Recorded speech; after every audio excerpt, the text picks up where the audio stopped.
jabalí es un animal social. Los grupos de jabalíes oscilan entre 1 y unos 12 individuos. El mayor tamaño del grupo se alcanza cuando se da la época de nacimientos. Las unidades familiares, piaras, las componen una hembra adulta, de gran experiencia, que hace su función de líder del grupo.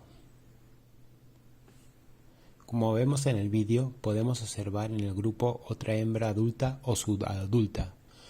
Junto a este núcleo se desarrollan las crías, tanto machos como hembras, de ese año, que son esos dos jabalíes más pequeños que se ven en el vídeo, parecen jabalíes primalones.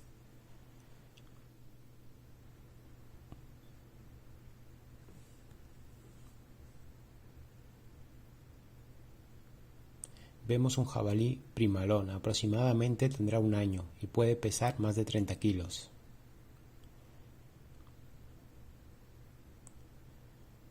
Su pelaje es como el de los adultos y es complicado diferenciar macho y hembra.